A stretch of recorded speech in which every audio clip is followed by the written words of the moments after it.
अपनी बेटी की शादी के लिए परेशान सर्वेश जी इधर उधर लड़का देख रहे थे, लेकिन बेटी को लड़के पसंद ही नहीं आ रहे थे, क्योंकि वह ऐसे लड़के से शादी करना चाहती थी जो बहुत कमाता हो और उसकी हर इच्छाएं पूरी करे।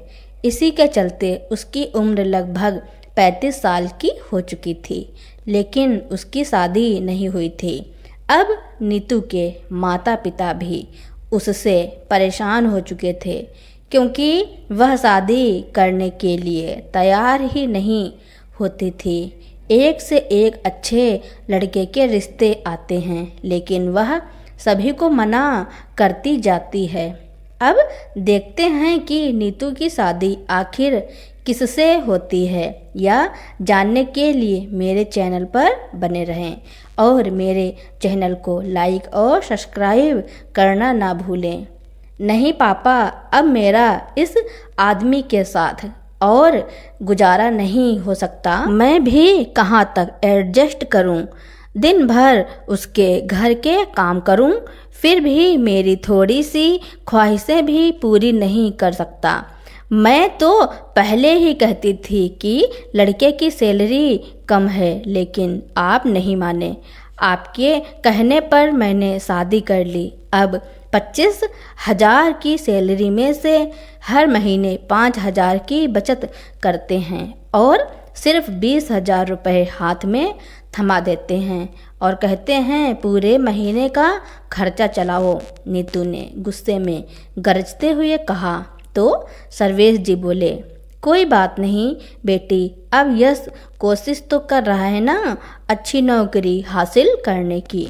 कुछ समय बाद सब ठीक हो जाएगा और यदि ध्यान से खर्चा किया जाए तो 20,000 भी कम नहीं होते। लेकिन नीतू कुछ सुनने को तैयार ही नहीं थी। पापा, आजकल महंगाई कितनी है यह तो आप भी जानते हैं। इस सैलरी से घर का खर्चा भी बहुत मुश्किल से पूरा होता है। फिर मेरी ख्वाहिशों का क्या, मेरे भी कुछ अरमान हैं।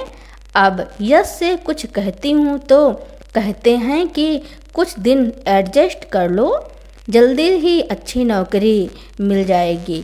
ऐसे ही कुछ दिन कहते कहते 6 महीने होने को आए हैं, लेकिन मैं अभी तक मर मर कर गुजारा कर रही हूँ।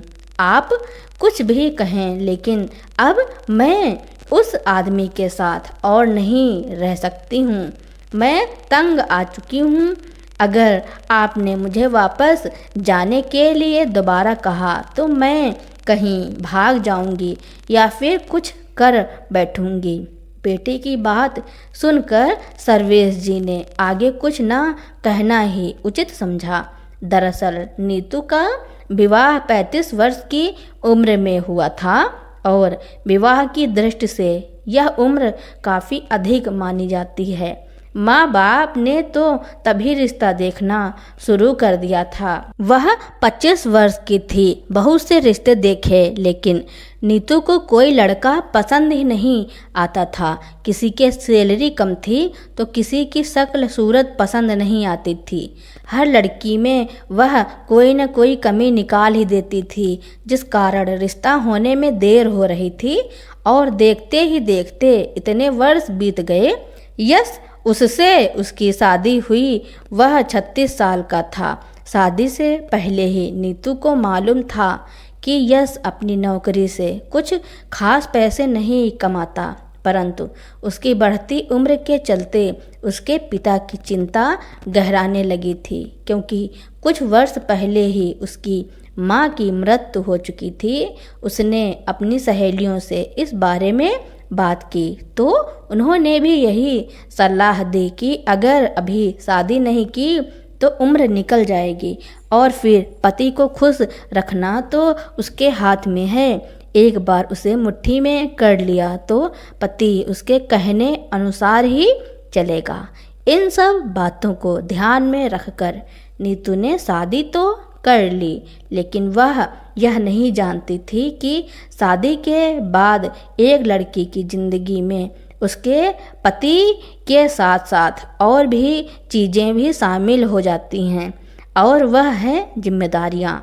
उसका पति यश यह बात जानता था कि नीतू इस शादी से खुश नहीं है क्योंकि उसकी सैलरी कम है और शादी के अगले दिन उसने नीतू को यह बात समझाई भी थी कि भले ही मेरी सैलरी कम है और उम्र ज़्यादा है लेकिन मैं तुम्हें खुश रखने की पूरी कोशिश करूँगा।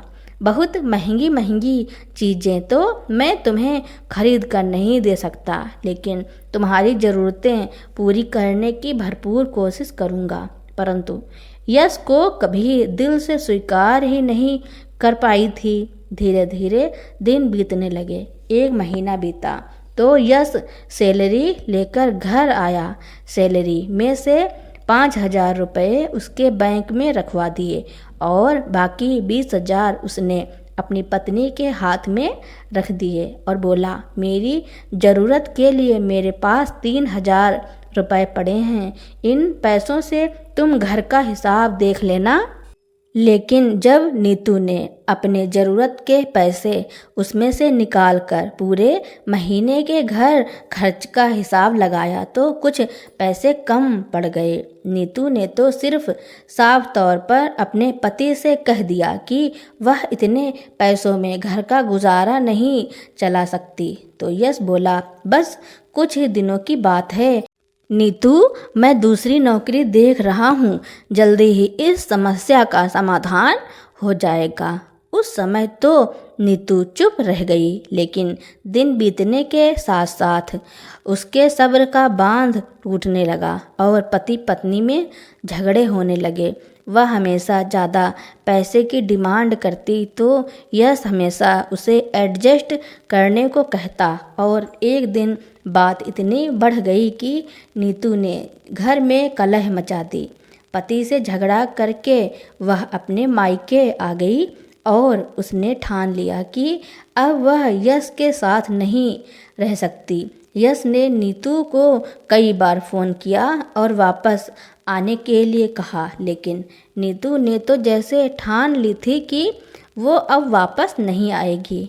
1 महीना और बीता तो यश नीतू को मनाने के लिए उसके मायके आया, यह सोचकर कि समय के साथ साथ नीतू का गुस्सा कुछ कम हो गया होगा।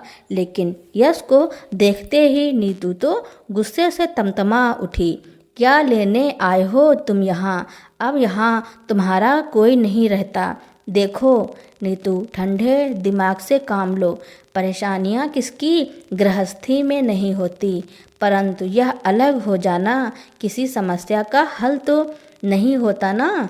यश को इस तरह बात करते देख सर्वेश जी बहुत प्रभावित हुए। वह जानते थे कि भले ही यश की सैलरी कम है परंतु वह नीतू से बेइंतहा प्यार करता है। फिर उन्होंने नीतू को समझाने की कोशिश की, बेटी तुम खुद भी पढ़ी लिखी हो, अगर घर का खर्च पूरा नहीं होता तो तुम भी तो काम कर सकती हो ना। लेकिन नीतू आग बबूला होते हुए बोली, अगर बाहर जाकर नौकरी करनी है तो मैं इस आदमी के साथ क्यों रहूं? वह तो मैं यहाँ रहकर भी कर सकती हूँ ना। वहाँ जाकर घर का काम भी करूँ और पैसे भी कमा कर लाऊं। यह सब मुझसे नहीं होगा। यश ने नीतू को बड़े प्यार से समझाने की कोशिश की लेकिन उसने स्पष्ट तौर पर कह दिया कि जिस दिन तुम अच्छा कमाने लगोगे उस दिन मुझे लेने आ जाना, क्योंकि मैं ऐसे आदमी के साथ नहीं रह सकती जिसकी हैसियत मेरा खर्चा उठाने की भी ना हो। नीतू का ऐसा बदतमीजी भरा व्यवहार यश को बहुत बुरा लगा। आज तक तो उसकी बहुत सी बातें सुनना आया था लेकिन इस बार उसके आत्मसम्मान को गहरी चोट लगी थी। उसी समय वहाँ से उठकर अपने घर वापस चला गया। मन ही मन उसने तय कर लिया था कि उसे आगे क्या करना है। यश ने अपने वकील से बात की और 2 दिन बाद नीतू को फ़ोन करके कहा, नीतू अगर तुम अलग होना चाहती हो तो हो सकती हो, मैं तुम्हें नहीं रोकूंगा। इतना सुनते ही नीतू का गुस्सा 7वें आसमान पर पहुंच गया। फ़ोन पर ही वह चिल्लाने लगी, जो इंसान मेरा खर्चा तक नहीं उठा सकता, आज वह मुझे छोड़ने की धमकी दे रहा है। नहीं रहना मुझे तुम्हारे साथ, मैं तलाक चाहती हूँ। वकील से बात कर यश ने तलाक के कागज़ नीतू के घर पहुंचा दिए और नीतू ने भी अहंकार में आकर उन कागज़ों पर दस्तखत कर दी। मामला कोर्ट में चला गया। जज ने यश से तलाक लेने का कारण पूछा तो यश बोला, दरअसल बात यह है कि मेरी सैलरी मेरी पत्नी के हिसाब से बहुत कम है। अपनी भरपूर कोशिश करने के बावजूद मैं उसे खुश नहीं रख पा रहा हूँ और किसी इंसान को ज़बरदस्ती खुश रखना मेरे बस से बाहर है। मैं इससे ज़्यादा और कुछ नहीं कर सकता। उधर जब नीतू से पूछा गया तो उसने कहा कि मैं किसी ऐसे इंसान के साथ नहीं रह सकती जो मेरी ज़रूरत में पूरी ना कर सके। मैं तलाक लेकर यश से अलग होना चाहती हूँ क्योंकि मुझे अपनी खुशी चुनने का पूरा अधिकार है। इस बात पर जज साहब ने नीतू को समझाया कि यदि एक सैलरी में गुजारा नहीं होता तो पत्नी भी अपने पति के साथ कंधे से कंधा मिलाकर काम कर सकती है। इसमें कोई हर्ज नहीं है। तुम दोनों फिर से एक नई जिंदगी की शुरुआत कर सकते हो। भले ही सैलरी थोड़ी ही कम हो, लेकिन इतनी भी कम नहीं है कि जीवन यापन ना किया जा सके। लेकिन इन सब बातों का नीतू पर कोई असर नहीं पड़ा। उसने किसी की एक ना सुनी और आखिरकार तलाक ले लिया। परंतु बेटी के तलाक के बाद सर्वेश जी को उसकी चिंता सताने लगी थी और धीरे धीरे उनकी सेहत गिरने लगी। एक दिन अचानक उन्हें हार्ट अटैक आया और वह इस दुनिया को छोड़कर चले गए। अब अकेले रह जाने के बाद नीतू को एहसास हुआ कि अकेले ज़िंदगी गुजारना उतना भी आसान नहीं है जितना वह समझती थी। अब उसने नौकरी करने का निश्चय किया और कुछ जगह पर अप्लाई किया। इंटरव्यू देने के बाद उसे एक जगह नौकरी मिल गई, परंतु पहले दिन ही उसे एहसास हो गया कि नौकरी करना कोई खाला जी का घर नहीं है। अगर कर्मचारी काम अच्छा करे तो उसकी कोई तारीफ नहीं करता, लेकिन यदि काम में थोड़ी सी भी कमी रह गई तो अपने साथी कर्मचारी बातें सुनाने लगते हैं और बहुत से तो इतनी डांट पड़ती है कि आत्मसम्मान चकनाचूर हो जाता है। सभी को मालूम था कि नीतू तलाकशुदा है, इसलिए अक्सर लोग उसे गलत नज़रों से देखा करते थे। सुबह 9 बजे से लेकर शाम के 5 बजे तक लगातार मेहनत करने के बाद नीतू 20,000 महीना कमा रही थी और ऊपर से हर रोज़ उसके काम में कोई न कोई कमी निकालकर बॉस फटकार लगा देता था। अब वह सोचने पर मजबूर हो गई कि यश के घर रहते हुए उसे घर बैठे 20,000 रुपये खर्चे के लिए मिल रहे थे और 5,000 की सेविंग हो रही थी। सो अलग भले ही घर का थोड़ा काम करना पड़ता था, लेकिन जब जी चाहे आराम भी तो कर लेती थी। कभी खाना पकाने का दिल नहीं करता था तो बाहर से भी मंगा देते थे। सर दर्द या बुखार हो जाता तो बेचारे ऑफिस से लौटकर सारा काम कर लेते थे। यश अपना घर चलाने के लिए दिन रात मेहनत कर रहे थे। वह जाने दिन में कितनी बार उन्हें अपने बॉस से डांट पड़ती होगी, लेकिन मैं उन्हें दिन भर यही ताने देती रहती थी कि वह मेरी ख्वाहिशें भी पूरी नहीं कर पाते। आज तलाक लेने के 6 महीने के बाद नीतू 20,000 महीना कमाकर बड़ी मुश्किल से अपनी ज़रूरतें पूरी कर पाती थी। ऊपर से अकेलापन काटने को दौड़ता है सो अलग। जबकि यश आज अपनी नौकरी से 1 लाख रुपए महीना कमा रहा था।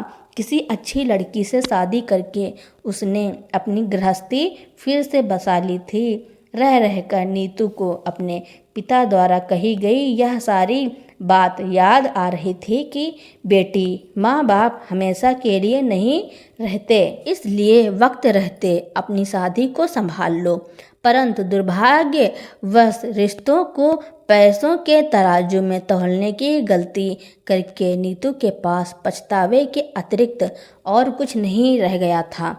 अब यश अपनी जिंदगी हंसी खुशी से बिता रहा था, वहीं दूसरी तरफ नीतू अपनी जिंदगी बड़ी मुश्किल से काट रही थी, क्योंकि अब उसे अपने पिता की बातें रह रहकर याद आती थी। लेकिन अब वापस अपने पति के पास भी नहीं जा सकती थी, क्योंकि पति ने तो दूसरी शादी कर ली थी। अब समाज के लोग उसे बुरी नज़र से देखने लगे थे, जिस कारण वह बहुत परेशान रहती थी।